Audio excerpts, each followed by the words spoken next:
உண்மை சம்பவங்களை உடனுக்குடன் தெரிந்து கொள்ள நமது சேனலை சப்ஸ்கிரைப் பண்ணிக்கொள்ளுங்கள். என்னுடைய பேர் புஷ்பா. நான் சென்னை மேடவாக்கம் கூட்டுரோட்டில் வாழ்ந்துக்கிட்டு வரேன். நானும் என் ஒரே மகன் வருணும் எங்கள் அம்மா வீட்டில் தான் இப்போ வாழ்ந்துட்டு வரோம். என்னுடைய அம்மா கூட்டுரோட்டில் சின்னதாக மளிகை கடை வச்சுருக்காங்க. அதில் என்னம்மா இது, உன் பையன் நீனு மட்டும் உங்கள் அம்மா வீட்டில் வாழ்ந்துட்டு வரேன்னு சொல்கிறீங்க, அப்போ உன் புருஷன் கூட இல்லையான்னு சொல்லி கேட்குறீங்களா? ஆமாங்க, என் வீட்டுக்காரர் என் கூட கிடையாது. என் வீட்டுக்காரரு அவங்க அம்மா வீட்டில் இருக்காரு. எனக்கும் என் கணவருக்கும் ஒரு வருஷமா கருத்து வேறுபாடு காரணமாக இப்போ பிரிஞ்சுதான் வாழ்ந்துட்டு வரோம். எனக்கு அப்பா கிடையாது. நான் சின்ன வயசா இருக்கும் பொழுது எங்க அப்பா இறந்து போயிட்டாரு. இப்போ எங்க அம்மாவோட தயவாலையும் என் அண்ணனோட தயவாலையும் நானும் என் 2 வயது மகனும் வாழ்ந்துகிட்டு வரோம். நான் MBA படிச்சிருக்கேன். அதனால நான் கல்யாணம் முடிஞ்ச கையோட ஒரு கம்பெனிக்கு வேலைக்கு சேர்ந்துட்டேன். என் வீட்டுக்காரருக்கும் நான் கம்பெனிக்கு வேலைக்கு போறது ரொம்பவும் பிடிக்கும். என் வீட்டுக்காரரு என்ன வேலைக்கு போக சொன்னது ஆணுக்கு நிகரா பெண்ணும் வேலைக்கு போகலாம் அப்படிங்கிற முற்போக்கு சிந்தனை ஒன்றும் கிடையாதுங்க. நான் வேலைக்கு போயிட்டா அந்த நேரத்துல அவர் ஜாலியா ஊரை சுத்தலாம் இல்லையா, அதனாலதான் என்னை வேலைக்கு போக சொன்னாரு. என் வீட்டுக்காரருக்கு சென்னை சாலிகிராமத்துல சொந்தமா வீடு இருக்குங்க. 2-3 வீட்டை வாடகைக்கு விட்டுருக்காங்க. அதனால வசதி வாய்ப்பு இருக்கு, வருமானம் வருது. அதனால நான் ஏன் வேலைக்கு போகணும் அப்படின்னு சொல்லி வீட்டிலே இருப்பாரு. காலையில வெளியே போயிட்டா ஜாலியா ஃப்ரெண்ட்ஸோட ஊரை சுத்திட்டு சாயந்தரம் 6 மணிக்கு தான் வீட்டுக்கு வருவாரு. இதுல பொம்பளை சவகாசம் வேற அதிகமா இருக்கும். நான் ஒரு முறை இதை கேட்டதுக்கு, இங்க பாருடி, நான் இஷ்டம் போலதான் வாழுவேன், உனக்கு இதெல்லாம் சகிச்சுட்டு வாழ முடியும்னா வாழு, இல்லைன்னா உங்க அம்மா வீட்டுக்கு போகணும்னு சொல்லி என்னை இழுத்து போட்டு அத்தனை பேர் பார்க்க அடிச்சாரு. இந்த கொடுமையெல்லாம் தாங்க முடியாம தான் நான் எங்க அம்மா வீட்டுக்கு வந்து என் பையனை தூக்கிட்டு வந்து இங்க வாழ்ந்துகிட்டு இருக்கேன். நானும் என் பையனும் அம்மா வீட்டுக்கு வந்து இதோட 1 வருஷம் ஆச்சு. இது வரைக்கும் ஒரு நாள் கூட என் கணவர் போன் போட்டோ இல்ல நேர்ல வந்து பார்க்க கூட கிடையாது. அவங்க வீட்டுல யாருமே வந்து பார்க்க கிடையாது. இந்த டைம்ல ஒரு நாள் எனக்கு எங்க வீட்டுக்கார் விவாகரத்து நோட்டீஸ் அமைச்சிருக்காரு. அந்த நோட்டீஸை பார்த்த உடனே நான் இடிஞ்சு போய் உட்காந்துருந்தேன். என்னடா அந்த மனுஷனுக்கு கொஞ்சம் கூட புள்ள பொண்டாட்டி பாசம் இல்லையான்னு சொல்லி இப்படி விவாகரத்து நோட்டீஸ் அமைச்சிருக்காருன்னு சொல்லி நான் ரொம்ப உறைஞ்சு போய் உட்காந்துருந்தேன். அந்த டைம்ல எங்க வீட்டு கேட்ல ஒரு பாட்டி வந்து நின்னாங்க. அந்த பாட்டி வந்த உடனே, உங்க வீட்டுல நாய் இருக்காமா அப்படின்னு சொல்லி கேட்டாங்க. எனக்கு அந்த பாட்டி குரலை கேட்ட உடனே எழுந்து பார்த்தேன். அந்த பாட்டிக்கு எப்படியும் ஒரு 70 வயசு இருக்கும்.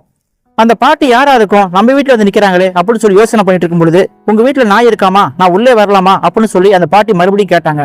இல்ல பாட்டி, தைரியமா உள்ள வாங்க, நாயெல்லாம் கிடையாது அப்படின்னு சொல்லி என் கையில இருந்த அந்த விவாகரத்து நோட்டீஸை கீழே வச்சுட்டு அந்த பாட்டிக்கு கேட்டை திறந்து விட்டேன். அந்த பாட்டியை பார்க்கும் பொழுது கையில ஒரு ஒயர் கூடை வச்சுக்கிட்டு அது உள்ள ஏதோ பாட்டில் வச்சுக்கிட்டு அவங்க முகத்துல புன்னகையோடு நின்றுட்டு இருந்தாங்க. என்ன பாட்டி, நீங்க யாரு அப்படின்னு கேட்கும் பொழுது, என் பேரு விசாலாட்சிமா, தாம்பரத்துல இருந்து வரேன். இதோ இந்த பாட்டில் இருக்கிற எண்ணெய்லாம் கரிசலாங்கண்ணி, கருவேப்பிலை, வெந்தயம், செம்பருத்தி எல்லாம் போட்டு நானே தயார் பண்ணி எங்க வீட்டுல வச்சிருக்கேம்மா. இதை விற்கிறதுக்கு வந்திருக்கேன். இது ஒரு பாட்டில் விலை 100 ரூபா அப்படின்னு சொன்னாங்க. இல்ல பாட்டி, எங்க வீட்டுல எண்ணெய் இருக்கு, வேண்டாம் அப்படின்னு சொல்லி வாயை முடிக்கிறதுக்குள்ள, அம்மா தயவு செஞ்சு வாங்கிக்குமா, 100 ரூபா தான், இதோட விலை ரொம்ப கம்மி தான்மா, இதோ பாரு எண்ணெயை தடவுமா, ரொம்ப நல்லா இருக்கும் அப்படின்னு சொல்லி அந்த பாட்டி விடாபடியா கேட்டுட்டு இருந்தாங்க. இந்த ஆயில்ல உன் கூந்தலை தடவுனா உன் கூந்தல் கருகருன்னு இருக்குமா, பேனு பொடுகளா இருக்காது, ரொம்ப நல்லா இருக்குமா, வாங்கி யூஸ் பண்ணி பாருமா, 100 ரூபா தான் விலை அப்படின்னு சொன்னாங்க. சரி, அந்த பாட்டியை பார்க்க ரொம்ப பாவமா இருக்கு, ரொம்ப வயசானவங்க, அவங்கள்ட்ட எந்த வியாபாரத்தையும் வேணாம்னு சொல்ல எனக்கு மனசு வரல. அதனால ஒரு பாட்டில் வாங்கி கொண்டு வீட்டுல வச்சுட்டு அவங்களுக்கு தர வேண்டிய 100 ரூபாய் எடுத்துட்டு வந்துட்டு இருந்தேன். அப்போ அந்த பாட்டி போன்ல யார்ட்டும் பேசிட்டு இருந்தாங்க. ரொம்ப கெஞ்சலா பேசிட்டு இருந்தாங்க. சாரி மேடம், நாளைக்கு கண்டிப்பா ஃபீஸ் கட்டிடுறேன் மேடம், கொஞ்சம் அட்ஜஸ்ட் பண்ணிக்க மேடம் அப்படின்னு சொல்லி ரொம்பவும் கெஞ்சிக்கிட்டு இருந்தாங்க. அந்த போன்ல யார்ட்டும் கெஞ்சிக்கிட்டு ரெக்வஸ்ட் பண்ணிட்டு பேசி முடிச்சுட்டு ஒரு கட்டத்துல போனை வச்சுட்டு என்கிட்ட 100 ரூபா வாங்கினாங்க. அந்த டைம்ல என் வாய் சும்மா இருக்காம, பாட்டி யாருக்கு ஃபீஸ் கட்டணும், ரொம்ப கெஞ்சிக்கிட்டு இருக்கீங்களா போன்ல, அப்படி என்ன உங்களுக்கு கஷ்டம் அப்படின்னு சொல்லி கேட்க ஆரம்பிச்சேன். அது ஒண்ணும் இல்லம்மா, என் பேத்தி காலேஜ் படிக்கிறா, அவளுக்கு ஃபீஸ் கட்டணும், அந்த காலேஜ்ல இருந்து போன் போட்டு மிரட்டுறாங்க, நாளைக்குள்ள ஃபீஸ் கட்டலன்னா உன் பேத்தி காலேஜ் விட்டு நின்றுக்குன்னு சொல்லி அவங்க மிரட்டுறாங்க, அதுக்கு தான் கெஞ்சிக்கிட்டு இருந்தம்மா அப்படின்னு சொன்னாங்க. அவளுக்கு ஃபீஸ் கட்டதாமா இந்த ஆயில வித்துக்கிட்டு இருக்கேன் அப்படின்னு சொல்லும் பொழுது, ஏன் பாட்டி அவங்க அப்பா அம்மா கிடையாதா அப்படின்னு கேட்டேன். அந்த கொடுமையாம கேட்கற, அவங்க அம்மா இறந்து போயிட்டா, அவங்க அப்பா தள்ளவாரி, அவன் ஊரை சுத்திட்டு இருக்கான், அதனால என் பேத்தி நான் தான் படிக்க வச்சுட்டு இருக்கேன் அப்படின்னு சொன்னாங்க.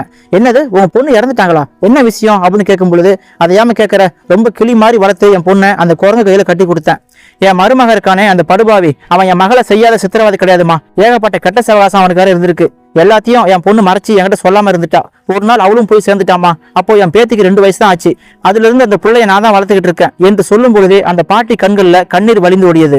அவங்க கண்ணு தண்ணியை தொடச்சிட்டு மறுபடியும் பேச ஆரம்பிச்சாங்க. இந்த விஷயத்துல என் பொண்ணு மேலதான் எனக்கு கோபம். நானும் என் பேத்தியும் அவன் நினைப்புக்கு வரல போல, தற்கொலை தான் தீர்வுன்னு சொல்லி அவன் முடிவு பண்ணிட்டா.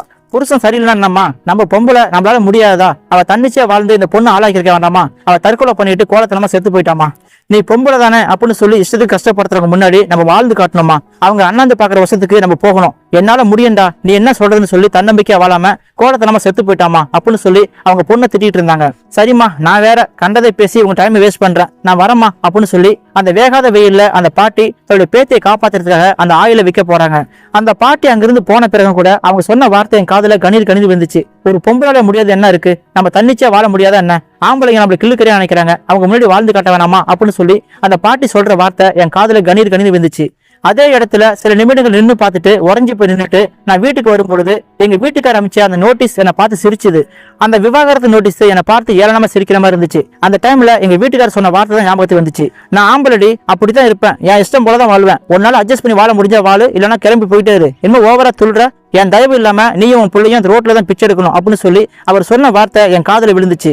அதே நேரத்துல அந்த 70 வயது மூதாட்டி சொன்ன வார்த்தைகளும் என் காதுல விழுந்துச்சு. வாழ்ந்து காட்டணுமா, இவங்க மத்தியில நம்ம வாழ்ந்து காட்டணும் அப்படின்னு சொல்ற வார்த்தை என் காதுல ஆழமா பதிஞ்சிருச்சு. நான் உடனே என் கணவர் அமைச்ச விவாகரத்து நோட்டீஸ்ல கையெழுத்து போட நான் ரெடி ஆயிட்டேன்.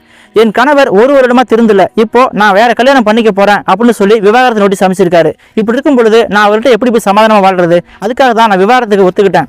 அவர் அனுப்பி வச்ச அந்த நோட்டீஸ்ல கையெழுத்து போட்டு விவாகரத்து செஞ்சுக்கிட்டு அவர் முன்னாடி நல்லா வாழ்ந்து காட்ட போறேன்.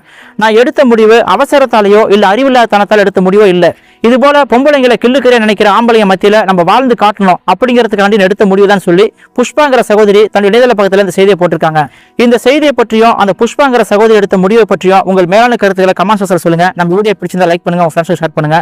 இது போன்ற உண்மை சம்பவங்கள் உங்களுக்கு தொடர்ந்து வரணும்னா நம்ம சேனலை சப்ஸ்கிரைப் பண்ணிக்கொண்டு கூட ஒரு பெல் கிளிக் பண்ணிக்கங்க. அதில் ஆளுங்கிற பெல்லை மறக்காம கிளிக் பண்ணுங்க. அப்பதான் நாங்கள் போற செய்தியில் ஒவ்வொன்றும் உங்களுக்கு தவறாமல் வந்து சேரும். மீண்டும் ஒரு உண்மை தகவலோடு அடுத்த வீடியோவில் சந்திக்கலாம். தேங்க்யூ ஃபார் வாட்சிங். உலக செய்திகளை உடனுக்குடன் தெரிந்து கொள்ள நமது சோசியல் உண்மை சேனலை மறக்காமல் சப்ஸ்கிரைப் பண்ணிக்கொள்ளுங்கள்.